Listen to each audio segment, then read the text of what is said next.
Recording. Hello and welcome to the Feed to Succeed podcast. I'm Betsy Youngren, registered dietitian and pediatric nutrition expert, and I'm here today with my co-host.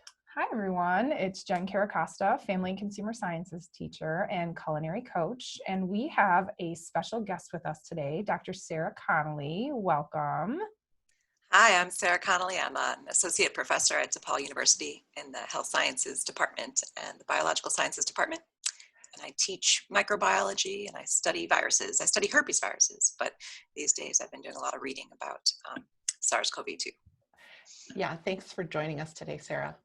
So Sarah went to high school with my husband, which is initially how I knew her, but we also somehow crossed paths at University of Illinois a few times. And so Sarah has actually graciously fielded some questions for me over the past few months during this COVID pandemic. As you know, we are constantly looking for information and answers and panicking. And she's a wealth of knowledge about viruses in general, dedicated her life to studying this sort of thing. And so I thought it'd be really interesting to invite Sarah to come on and talk about COVID and viruses and the implications between that and food and things that we eat. Perfect. So thank you so much for being here with us. I know Absolutely. people are Thanks for having me. What's that? Thanks for having me. Yeah, people are going to be really excited to listen to this episode. And I'm sure, one thing I feel like anyone that is in this industry are taking a beating because something is put out and then it changes. And I can only imagine that how rapid the information is changing and coming in is based on the newness or novelty, right, of this virus, and how, as you're learning more about it, then positions have to change.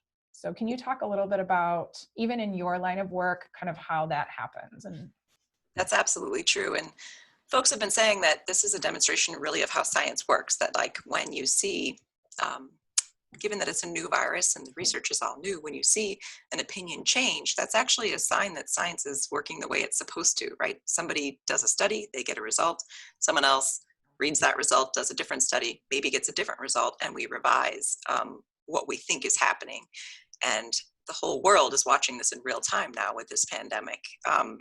So seeing guidelines change or recommendations change shouldn't be alarming, but it is unsettling, right? When you think you heard someone say this is the way we should be acting, and then you hear it change, you're like, well, what's going on? Do these guys even know what they're doing? Mm-hmm. But that's to be expected with a new virus coming out. And no one study is conclusive. So you can get a study that comes out and the press will get excited about it and the public will get excited about it and start using it as an example to support recommendations. But ultimately, it's just one study, and what you need is multiple studies to come out before you can start making conclusions. One of those examples off the top of my head is, a study came out that was looking at over 6,000 people, I believe it was in South Korea. They were looking to see, is the virus being transmitted from different age groups, right? So this was relevant to conversations about schools opening. And there was a study that came out that looked like kids under the age of 10 were not spreading the virus as readily as older people. But that's just one study. It's not enough information to actually start making policy decisions on, right? It's just like the first study. And we're going to see future studies that either confirm that or, bring in other information. Like 2 weeks later, there was a study showing that kids have a lot of virus in their lungs, which would suggest that they can transmit the virus. So yeah, it's an unanswered question, and you see things change. For example, the mask question. Back at the beginning, we were told not to use masks. And part of the reason for that was that we needed the surgical masks and the N95 masks for our healthcare providers. Right. And we don't want there to be a run on that material. We already had a shortage of that material. But that's not the only reason we said no masks. We didn't think that people who were asymptomatic could spread the virus. So we from the beginning, if you were sick, you weren't supposed to wear a mask. You were supposed to just not go out in public. But if you weren't showing any symptoms, there didn't seem to be a reason to wear a mask. Well, then time passed and we discovered that pre-symptomatic or asymptomatic people can spread the virus. And that changes everything. That makes wearing a mask really important.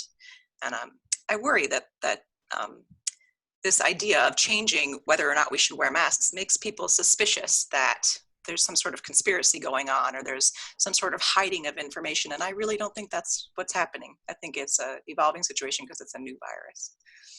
That's a really good point. I totally have seen that in conversations with people, local, family, people who live, because I have family who live in other parts of the country, just thoughts about, oh, they're keeping secrets or they're not telling us everything. And it's a really good point to say, yes, well, it's not, it's changing information. We're changing recommendations based on what we know, and we don't know everything yet. Right. Yeah. Right. And the sarcastic side of me is like, who's they? Did the scientists all get together and say, we're going to hoard this information and we're not going to give it out, and then we're going to eke something out and everyone can hang their hats on it, and then we're going to change course and they're going to say they're hiding something? I mean, I really appreciate and trust the work that anyone in this profession is doing at a rate of speed that is probably unprecedented compared to any other virus we've ever seen, to try to get this under control. And you know, we live in the United States that has kind of seen this, we don't have local control over that. I mean, we don't have federal control over this. This isn't something that we're gonna have to edit this out. I'm totally losing my train of thought.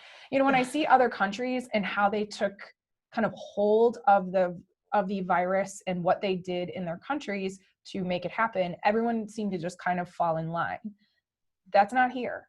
And I'm even looking at this weekend, Sturgis is going on, and there's like 20,000 people there right now, mostly unmasked. And in my head, I'm like, and give it 2 weeks. Yeah. Because people are then going home and they're asymptomatic at this point, and now they're bringing it back to their home city, home state. But I really appreciate the work that everyone in this field is doing, and also really get so frustrated with the conspiracy theories that then float out there and get kind of people attach themselves to those, which is really just unproductive.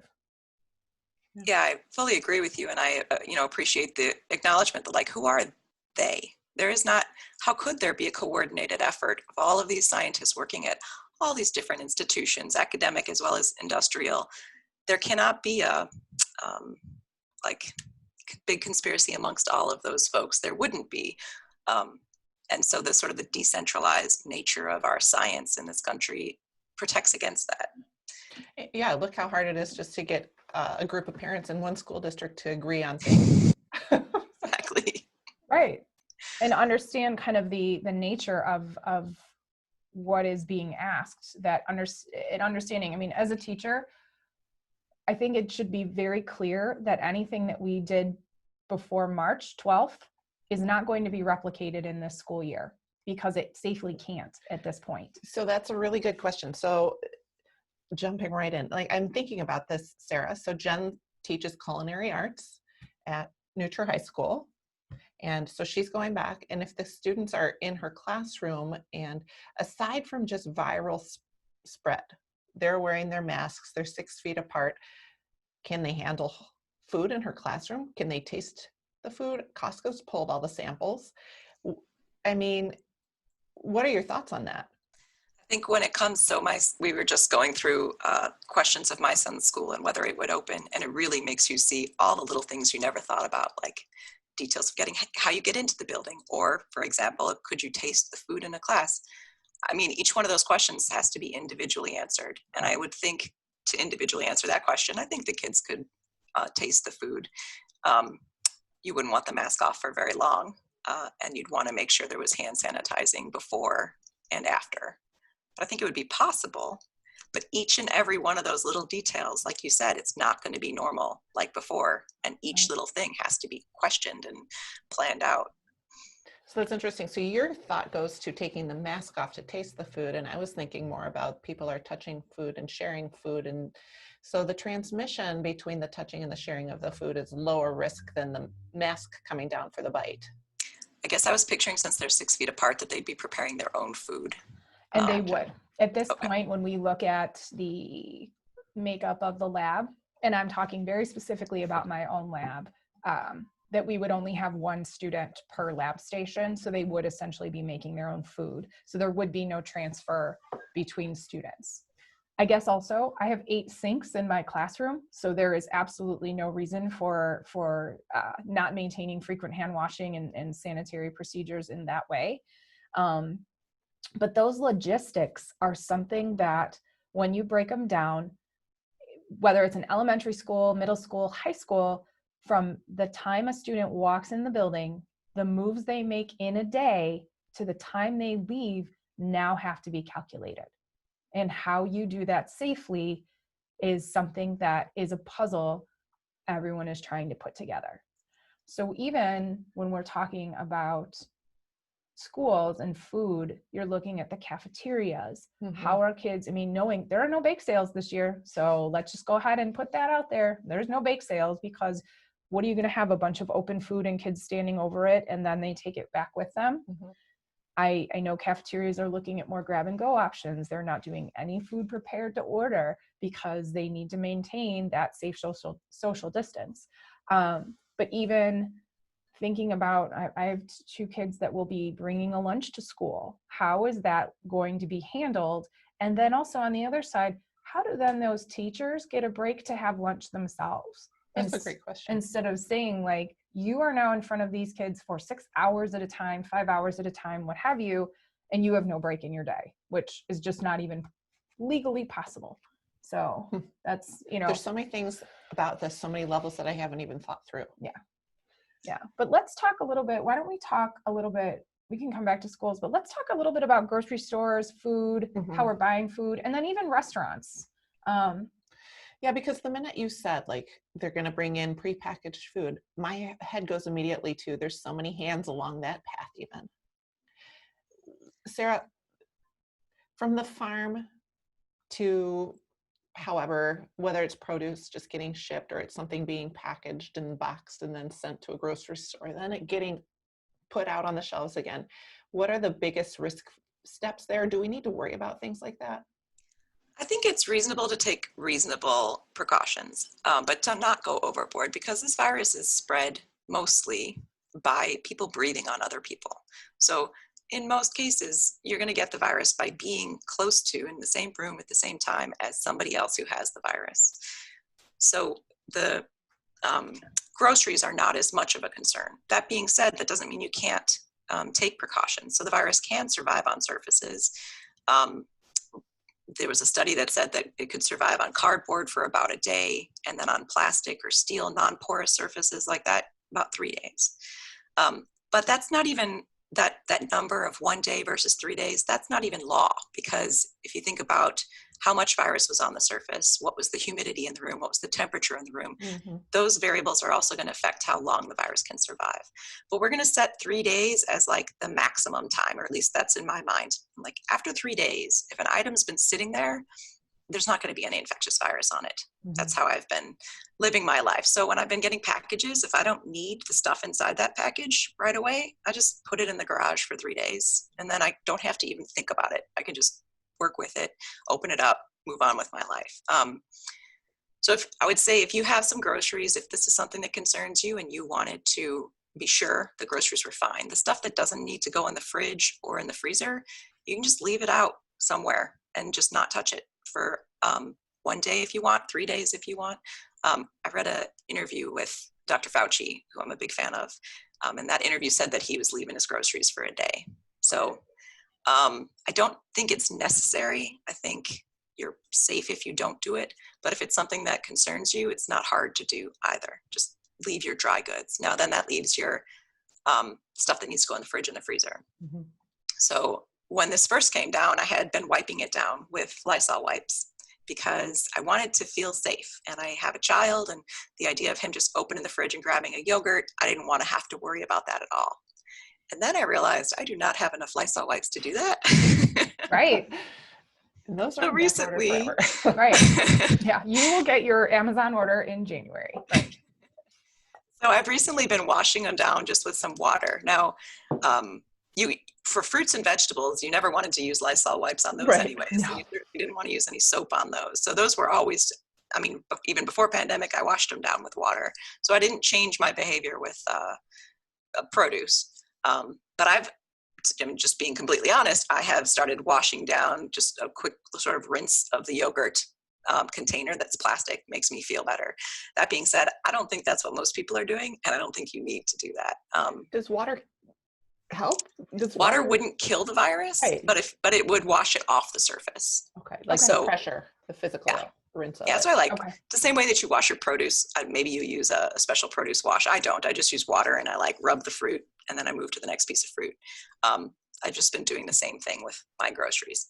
But I want to make it clear, I don't think that's what everybody needs to do. Right. Just being honest that's what I've been doing because I just want to have peace of mind in my house. And that's something you said too that immediately perked my ears up when you said, if this is something that concerns you, sure, rinse it down. Right? So that's what we want to know. I think the bottom line is, and I know you don't have the answer, but I think the bottom line is we want to know, should it concern us? Probably not. There isn't any, I'm not aware of any cases that have been tracked to packages or groceries. That being said, there's a lot of cases that haven't been tracked. That's true. Right. But there just doesn't seem to be a lot of people saying that you really need to be worried about your packages and your groceries. It's not hard to be careful about them though, right? So I was also talking to a friend, my Cheerios comes inside of a plastic bag inside of a box. So I just throw the box out and I take the plastic bag out and I'm fine. I don't have to worry about my kid grabbing the box and, oh no, is there a virus on there? Like I threw the box away. Good idea. So I think there's like a balance that you have to come to. What are you, what's going to be miserable for you? Like, is it too miserable to wash off all the groceries? If that's true, then just put them in the fridge. You're fine. But if you get any sense of comfort from washing them off, then wash them off. But this is not the main source or even a strong source of infection. Sure. What if somebody in the produce section of the grocery store handled those fruits they were putting out? Does that, and I wouldn't know that. Would that increase my risk exponentially? So if the person, let's say they're infected and they're coughing on their hands and they just don't care about washing them at all. So they're coughing on their hands are covered with virus. Let's say they're at their most infectious day and they're touching all the fruit and they're squishing it to see if it's good. So they're like really transferring some virus onto there. Please. Well, now, and then like 3 minutes later, you pick up that fruit. So it's like the worst case scenario. You bring it home and you want to eat it right away. There's risk, right? But if you wash that off with water and you're rubbing it and you eat it, when we're eating food, we are using our mouths, obviously, but we're not breathing, So when the virus gets into your stomach, it should be inactivated. So this isn't a foodborne illness, I think is what I'm saying. Right. Sure. But, you get it on your hands from the fruit that you picked up and you wiped your eyes, you could get it that way. Sure. So you want to wash your hands before you eat, regardless. And then if you wanted to leave that orange out for a day before you ate it, that would be a nice buffer too. So it's interesting you say that because I found myself at the grocery store. I get there, my mask is on. I put some hand sanitizer on before I start my grocery shopping. I kind of take a cart. I mean, early on, the cart wiping that was going on by the grocery store was pretty thorough, and they've kind of now left it up to you. So here's the stack of wipes and do it yourself. And I kind of wipe it down. But I'm also the person that I want to touch the fruit and vegetables because I want to see what I'm getting. But I'm really starting to do it more by eyeball because I don't want to be the person that someone's watching behind me and it's like, she just touched every single tomato. Like, what are you doing? So it's like, but I also feel like I have a little bit more of an eye to know what it is. But even like the bags, I was the type of person that I might lick my finger to take my bag to open it up. And now you can't, you're masked. You're not going to be that person lifting down the mask to lick your finger. I mean, people are going to just jump all over you. So, just those practices. So I'm, standing there for 3 minutes, trying to open the bag myself. I'm looking for the produce, in the lettuce where it's been recently sprayed and getting my fingers wet. Oh, good one. It worked really well. Public announcement. Wait till the little sprayers go on and then wet your fingers. But, I think just what the biggest bottom line, I think that we are hearing now that isn't a political statement, but just a public service announcement is everyone should be masked. Everyone. If you are inside of a space, you should be masked. Yep. I don't even get groceries at the grocery store. You still don't, huh? I Is that haven't about since March. Being careful because you know a lot, or is that because of your own like personal comfort level? It's probably the second one. I mean, if we thought grocery stores were a major source of spread, we would shut them down because you can get groceries without going into a store. Right. But like Mariano's and Jewel, it's free. You just order online and then you pick up your groceries. You have contact with one person for about 15 seconds when they take your credit card. That's not actually at Jewel. It's completely non-contact. Yeah. It's not an advertisement. But I've been pretty happy with it. Like, I thought it would be, I didn't want them picking my produce, right? Because like I want to pick the best orange, but it's been fine. The ones, not every single piece that they've brought home, but the fact that I don't have to go into a store. I talk to my friends and it's a stressful experience apparently to be in the store with a mask and other people and you're watching your distance. You just don't have to do that if you pick up. So I highly recommend that. Except for like, so us foodies, like what Jen's saying, I go in there and I touch and smell the peaches because if they're not how I like them, I'm not getting them. And I don't want to order online if somebody else is going to bring me nasty peaches. Agreed. But I have to say, because I've done a combination of both when I can, because I've chosen not to take my kids into stores at this point. So when I have a chance to be able to go by myself, because the grocery store is a source of joy for me. Same with me. Joy. A lot of people don't have that. No.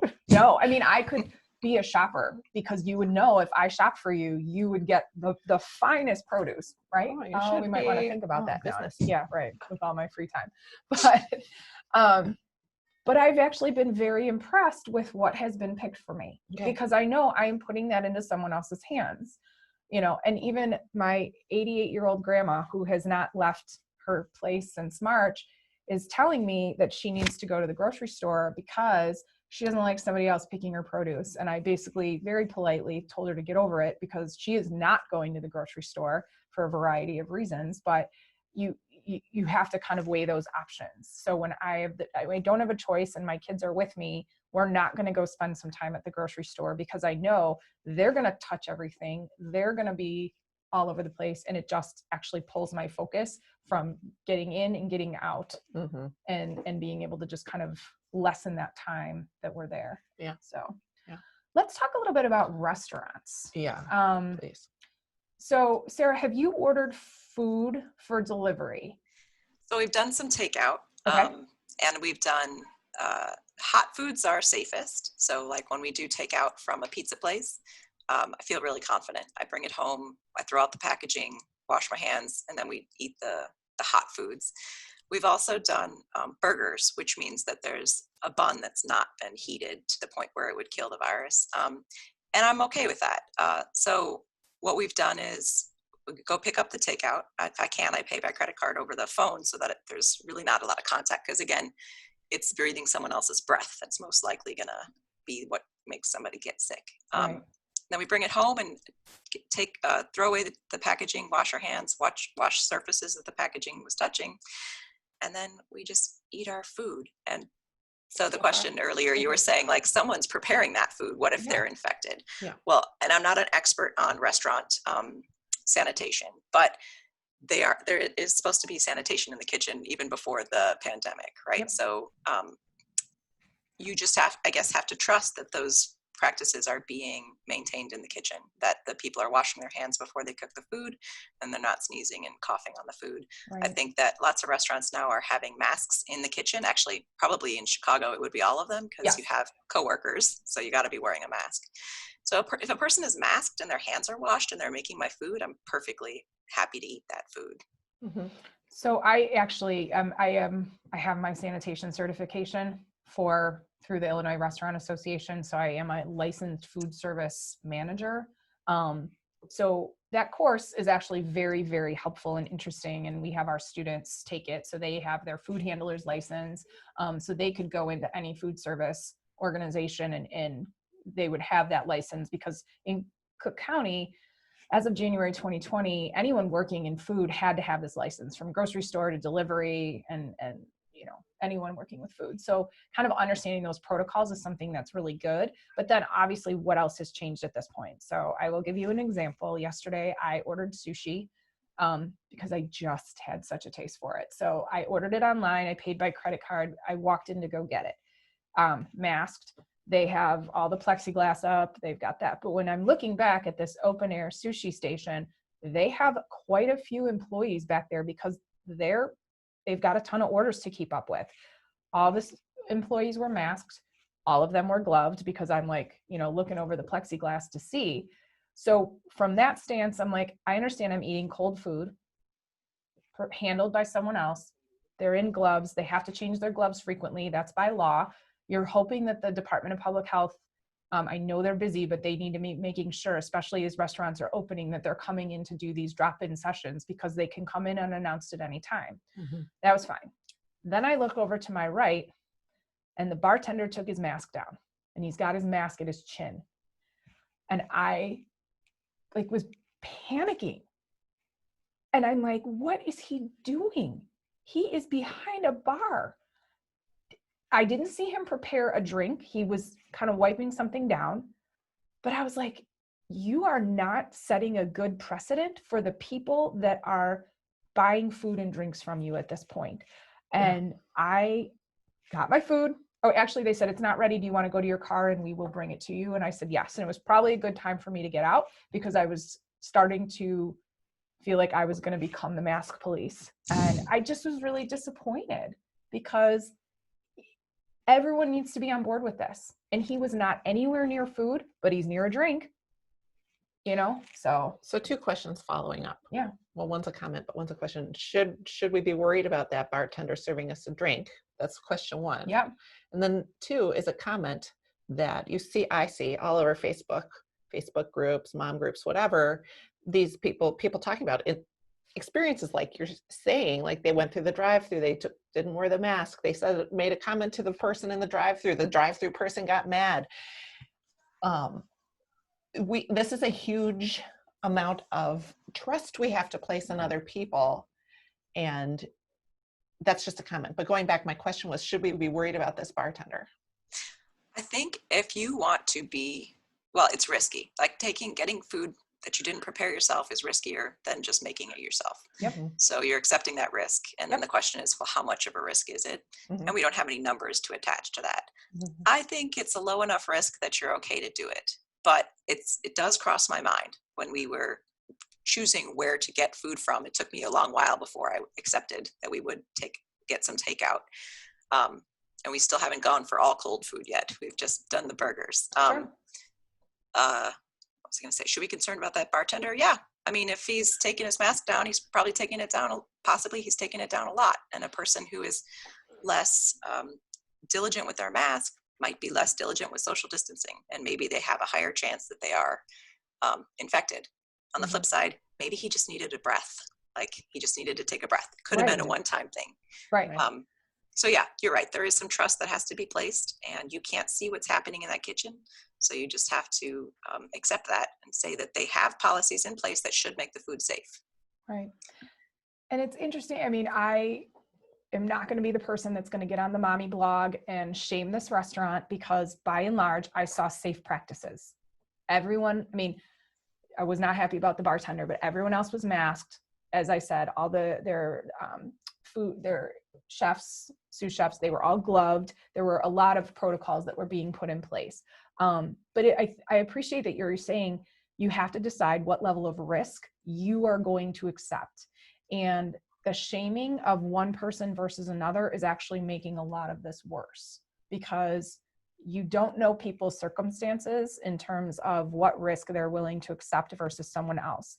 If you are someone who's immunocompromised and literally have not set foot into a place except your own home since March, the anxiety around that is actually quite great. They have chosen not to accept much risk versus someone that's like, I'm going to a restaurant, I'm going to be masked, I'm going to take my mask down when I eat, I'm going to be outside, and I'm going to get on with my life in that way. both of those are okay. Mm-hmm. Both of those options are okay if that's the risk that you are willing to take. But everyone needs to wear a mask again. And you can mediate it a little bit. Like this, the one of the complicated things about this pandemic is that my behavior impacts others, right? Like when I take on risk, it's not just my own risk. Right. And that's where it gets into morals and ethics. And Right. so, but you can mediate a little bit of that. If you're like, okay, I'm willing to take this risk. I'm willing to go into a restaurant, which I'm not. But if a person is willing to go inside of a restaurant because they're willing to take on that risk, I would ask that that person recognize that they're at higher risk than others, and they be sure to keep 6 feet away from everybody, knowing that they have chosen to take more risk than others. Like it makes it even more important to keep your distance from others. I have a question. If I cooked you some hot food and brought it to your house, would you eat it? If we talked about how you did it, yep. What would it look like for me to do that to make you comfortable? In my ideal situation, you'd wear a mask while you were prepping it, and you would wash your hands before you prepped it. And then we'd wash your hands before you like brought it to my house or like whatever you were touching. And then I would put it on my own container when I got it back out. And if it was hot food, I'd be more comfortable with that too. Like if it went into the packaging hot, so that I know that even if it's cold by the time I get it, it was hot and like sterile when you put it in the container. Do we know what temperature kills coronavirus? Definitely boiling would, but even like, so other viruses that are like this virus, enveloped is the word I was going to say. It means that it's covered in a lipid layer. I've worked with these viruses for a long time, and like 65 degrees Celsius, which is about, I think that's around 220 degrees Fahrenheit for like 5 minutes, that'll do it. It doesn't have to be boiling hot, but time and temperature. The hotter the temperature, the less time you need. It's like pasteurization of milk. Yeah, because for at my house, my husband likes to cook with a sous vide, and that's a constant water bath, but you may only get your chicken up to 150 at any point ever. So that wouldn't do it necessarily to kill the virus. I think it probably would. If it's cooking the chicken, to cook chicken, I mean, you're not going to eat chicken that's raw, right? So if you're killing bacteria, you're totally killing this virus. This virus is going to die before the bacteria die.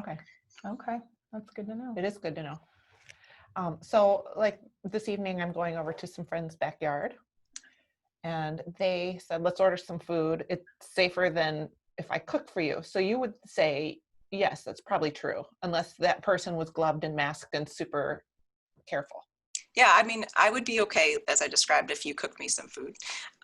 But I would be even more okay if it was takeout, because of the idea that they've been trained and there's a kitchen and set up and there's rules. And, you know, there can be small little things that you don't notice in your own kitchen, you know, like, oh, let me taste that. And you stick your finger in your mouth, you stick it back in there. So I would be more comfortable with a commercial kitchen. Okay, good to know. All right. Oh my gosh. We haven't talked about restaurants. Yeah, talk to me about restaurants. So I haven't gone to a restaurant, and I'm not going to go to a restaurant because I can just take takeout and I can eat it in the park or at my house. But restaurants are increased risk because of the servers, though, then, not the food. The servers, the chair, the table, the silverware, the fact that you have to take your mask off to eat. So there's somebody at the table over there, and they're probably 6 feet away, but there could be wind. There could be if you're inside, there could be an air conditioning that's blowing at you. So I don't find going to a restaurant important enough to take on that risk, but I know a lot of people do. So I want to stress that outdoors is much, much better than indoors, given that outdoors there's a breeze. And so very quickly, the droplets coming out of my mouth are diluted in the air and blown away. So I would stress that if possible, and we're going to head into winter now, so it's going to become less possible, but eating outside is better than eating inside. Sure. And you have to take your masks off to eat. That's the big problem. That's why I don't want to sit inside with a bunch of diners. Okay. I know you were saying we're almost out of time, but I just thought of one more thing that I think is really relevant right now, because kids are heading back to school, kids eating lunch, which you kind of alluded to in the beginning with saying like the teacher wasn't going to get a break. But kids eating lunch at school, even if they've brought their own food, is this a problem? I think it could be. I think they need to be 6 feet apart. I know the Illinois Board of Education guidelines said as much as possible. Yep. And I don't like that. I would like it to be 6 feet apart. You also don't want the kids to be yelling. Like, you know, they want to talk during lunch. We all want to talk while we're eating, but the more you project, the further those droplets go. So it's problematic. I think it's doable if you keep them 6 feet apart and you tell them not to be screaming. I think it's okay. But it is a challenge. It's one of the bigger challenges, I think, of opening schools is what to do at lunch. I saw, again, this is me and too much social media, but I saw somebody's video on social media about what it was going to look like with these kids, like at a 6-foot table on opposite sides, eating their lunch by themselves, isolated. It's very sad. It's like, it was like heartbreaking. Yeah. In-person school is not going to look anything like it used to for a little while. I wanted to give a couple more things about, like, so you said you're going. Hang on one second. Okay. So, so you're sending the girls with packed lunches. Yes. The girls will be sent with packed lunches, and I think that's a logistical piece they're still trying to work out. I know that they will be spaced at desks 6 feet apart, but there's even, you know, I'm hopeful that even while the weather's nice, can they take them outside for lunch so that they are able to take their masks off and stretch their little legs a little bit, and be able to eat in a space that if they were yelling, I'm not as worried about it. But I think as a teacher, I am easily able to envision what this is going to look like. It makes me very sad. And I think as a parent, a parent that's not in education, they're not envisioning this the way it is actually going to be. And I think that's going to be one of the hardest parts of all of this. Yeah. An outdoor lunch, I would feel much more comfortable with an outdoor lunch than an indoor lunch. But then you have to consider that the children have to get outside. So these lines, I don't know how many children will be in the class. Let's say it's 16. These lines of kids 6 feet apart, that's a really long line of kids to get them to go outside. We had my son's friend over for a distanced play date, and the entire play date was me saying, he says they have to be called hangouts. Sorry, he's too old for a play date. Okay. They had a socially distanced hangout, and the entire time I was just 6 feet, 6 feet, 6 feet. I sounded like a broken record. But they were like magnets to each other, and it worked out okay, but that was 2 kids, not 16. So I agree with you that I think non-educators can't really picture what it's going to look like. But then we have to remember that we do have other levels of protection too, right? So we're trying to keep 6 feet apart. We're going to make sure they wear masks. On top of that, if we could get our community spread down, that would decrease risk. Also, contact tracing and notification, right? So if there's a case in the school, if they can find out about that case quickly and tell everyone who needs to know, that can also reduce spread in the school. Right. I think you were going to say something else. I was going to talk about, I was just talking about this hangout with my child's friend, having people over to your house to eat food. As you were saying, I think taking takeout food makes it easy, and the risk, I think, is lower, as well as the personal responsibility. You don't have to be really worried about if you're doing everything perfectly in the kitchen. Just get some takeout food. And if you wanted to have a small group of people outside in your yard, they could bring their own chairs. Like that's what we did, brought our own camping chairs. Then you don't have to worry about who's touching chairs or anything. They can bring their own drinks, or you can provide drinks. But if they bring their own drinks, you don't have to worry about it at all. We brought our own water bottles. And what you want to have in place is a plan for bathroom use. So either you can just make the trip really short, the visit very short, or you can have a plan on what bathroom they're going to use and how they're going to get to the bathroom. I think you can let others use your bathroom in your house. But what I would suggest is that the person hand sanitize before they enter the house so that they're touching your doorknobs and stuff. They haven't touched their face or coughed in their hands. They're wearing a mask. So they hand sanitize, come into your house, go directly to the bathroom, use the bathroom, wash their hands. And then there's a concern in bathrooms that there's a plume when you flush the toilet.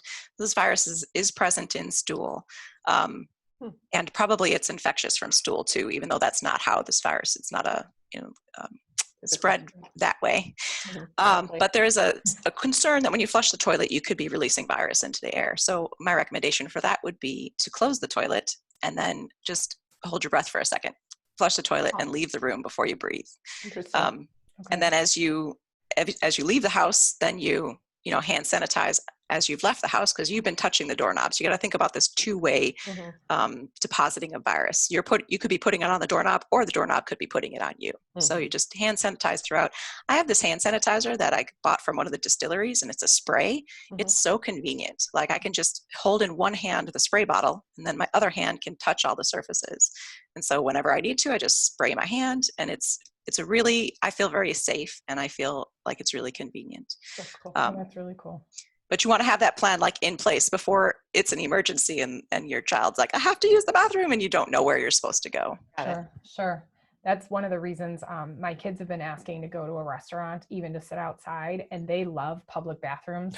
They love them. And I know that I just don't want to do it, because I know the minute we sit down, we won't be there 3 minutes before both of them have to all of a sudden go to the bathroom for no other reason than they just want to see what it looks like in there. And it's just not necessary. It's just not worth it.